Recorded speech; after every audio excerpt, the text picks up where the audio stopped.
Today I'm sharing with you my experience with the financial planner and the very large chunk of change coming out of my budget. Well, welcome to Budget and Balance, everybody. I'm Liz, and this is where I'm sharing my journeys to health and wealth through budgeting and debt payoff, weight loss, and basically midlife improvements.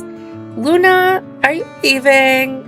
When I'm debt-free, something that I'm really looking forward to doing is increasing my giving. And to get that started, I'm giving away $250 when I hit 2,500 subscribers. So hit that subscribe button, notification bell, all the YouTube things, and let me share my experience. Actually, before I share my experience, I just want to say that I know a lot of people have different opinions about financial advisors, where to put your money, what they do with your money. Are they good with the money? Are they going to be honest? Are they going to make your money grow? And also, paying them. So I just want to say that everyone has their own opinion. That's totally fine. This is my experience of what my husband and I decided to do. And we chose a company that we trust.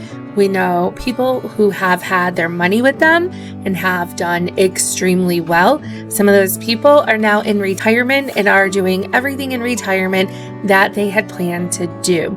Our financial advisor is a fiduciary, and so you want to make sure if you do work with a financial advisor, which I'm not giving you advice, but you do want to make sure that they are a fiduciary and that they mention that to you. A couple years ago, it was the first time I met with a financial advisor, and we kind of went over my debt payoff plan, my income, my strategy to make more income, what I was already invested in, which we'll get into that, and where I wanted to go in the future and what I wanted my future to look like. I had a 401k, two of them actually from previous employers. So those got rolled over into an IRA that they manage at the company.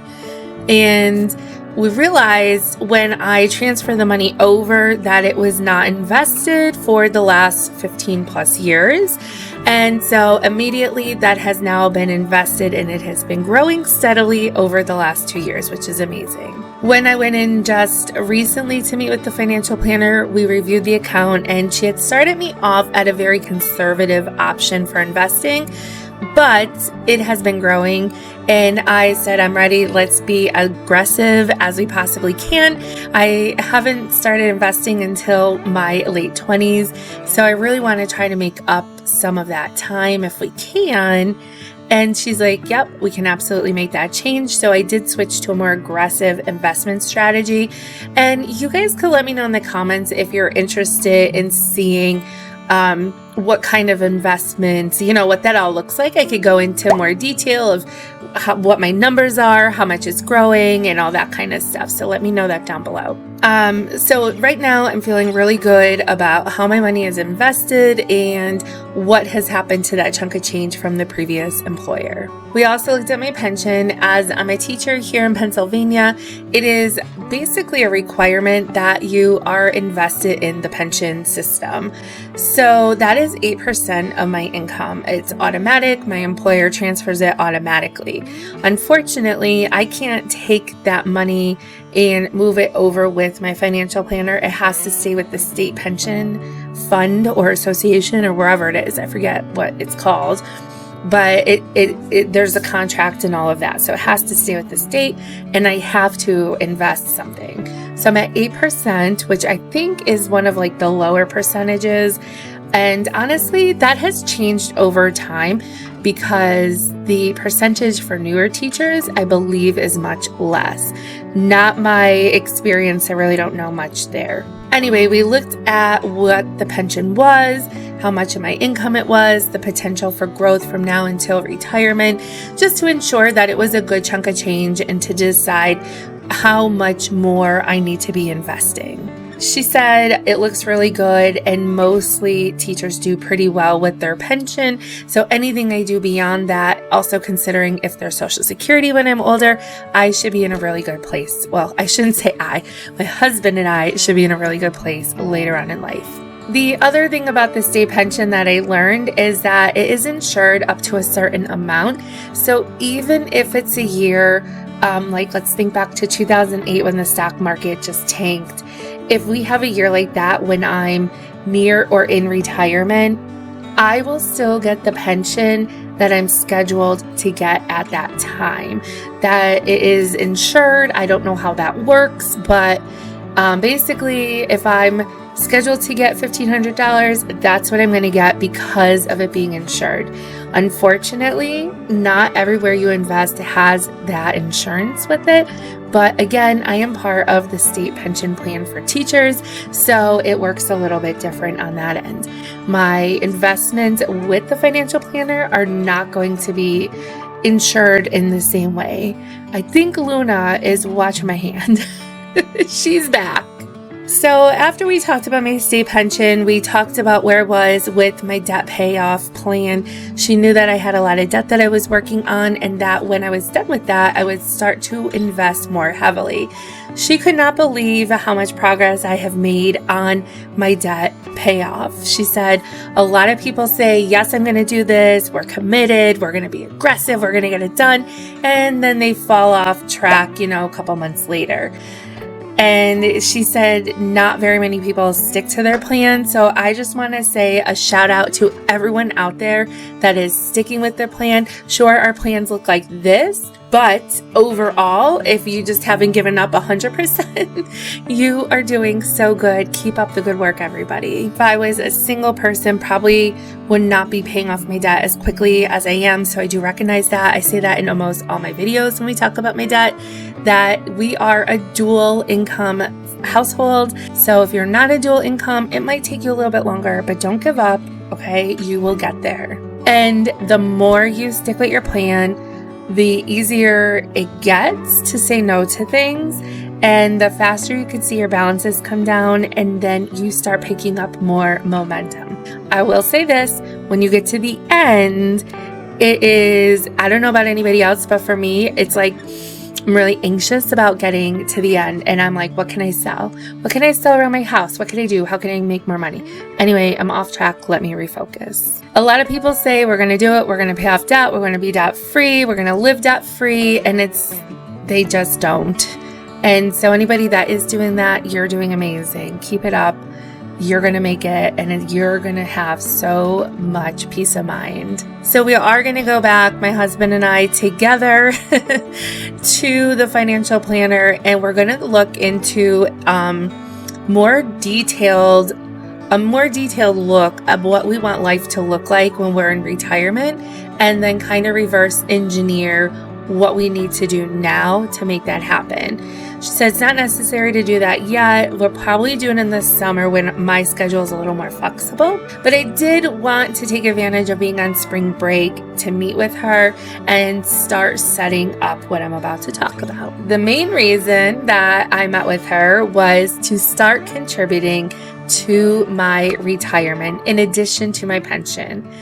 I already have a couple $1,000s from a previous employer, like I already said, set up in a retirement account with her through her company, but I want to start contributing more. So I explained to her that over the next couple of years, I will be getting a raise every single year with the contract that my school has right now. And in addition to that, every time I take 12 credits for the next couple of years, I can earn additional money. So I have the potential to earn about a $5,000 raise over the next couple of years for each year, $5,000 for each year. I think I have talked about that before, how teachers are paid here, at least here where I am in Pennsylvania. If you're not familiar about that, or if you're curious, let me know. I'll do a video on it separate from this. I definitely want to make sure that I'm doing those credits. You've heard me talk about that with my goals. And also, I still want to do my side hustle. I love making my videos. I love doing my reselling and picking up little things along the way. So I'm still going to be doing a little bit of that. I shared all that with her, and we got down into some more details of the numbers and things like that. All of that, this is the plan moving forward. So in May, I'm going to start contributing $583 per month. It's such a big number, but per month towards my IRA. This is going to max me out at $7,000 per year. That is $583 times 12 is $7,000. Now, of course, for 2024, I'm not going to hit that $7,000 max, We will worry about that after all the debt is actually paid off later in the summer. Then in 2025 moving forward, that's going to be maxed out every single year. After I get comfortable with that big chunk of change coming out of my budget, we're going to take another look to see where my income is, how comfortable the budget is. Should I start investing in some other stock options, mutual funds, whatever? But I do want to have some time and money to build up another emergency fund and also future car fund, because at some point in the future I'll need a new car. Hopefully not for like 7 to 10 years. I want to keep my car as long as possible. I also want to build up like a vacation fund and, all those sinking funds and savings goals and all of that. We're going to talk about that later in maybe like 2 or 3 months once the debt is paid off. But I didn't want to take everything out of my budget, put it to savings, and not have anything left to live my life. So this is the plan for the future. I'm really gonna start bulking up that retirement, which is really exciting. My husband has bulked up his retirement a little bit, and the future is just feeling so good. And I know once I get this debt paid off, I'm gonna start with my sinking funds and all of that, vacation and whatever else comes along. It's just, probably for the first time in my life, I'm financially secure and stable. And, when I was younger, I had no control over it, with my dad passing away and family struggling, and just trying to get back up on my feet and build up to an income that is sustainable, and then going back to school and putting myself into a lot of debt for school. And now eventually building my income and paying down debt. And it's like, now I used to want to go back to school and get my PhD. I don't want to go into debt for that. If it comes up that I could do it without it costing a lot of money, I certainly would do it. But I don't want to be in student loans anymore. Just excited for all the things that it just feels so good. If you are somebody that is just starting to pay off your debt, I promise you, stick with it. You are going to feel so good in the future. It is a struggle. You're going to have ups and downs. If you watched any of my videos, you can see that some months I have gone crazy spending, And so I remember the summer before I paid off my car, I spent a lot of money that summer, and instead of paying off my car, I forget what month I was supposed to, I thought I was going to pay it off in January maybe, didn't pay it off till May. It's 5 months, whatever, but just, if you're on a debt-free journey, stick with it, make your budget, stick to your budget as much as possible, leave some room in your budget for fun, leave some room for gifts, and pick up some side hustle. And it's okay if you pick up a side hustle just for a couple months and you burn out and you gotta pause it. And it's okay if your journey looks like this, but sticking to it, I promise you, it feels so good on the other end when you can, instead of seeing the amount of money you're paying in interest, you can take that money and put it towards what you really want in life. It's just so freeing. My only regret is that I didn't do this sooner. I'm so excited to be able to do the things that I want to do instead of having to work and hustle and work. And it's going to feel so good. I have some ideas of what I would like those things to be, but I really want to think about it more. I want to be way more intentional when I choose to do the things that I do and spend money on the things that I do. Even if it costs a lot of money, I want to be super intentional about that and save up the cash for that, instead of using the credit card. And of course, once I have more clarity on all of that kind of stuff, I'm going to share the plan with you, my sinking funds, vacation funds, whatever it is I come up with. I'm going to share it all with you guys right here. But until then, you can check out these other videos, and I'll see you guys in a couple days. Bye.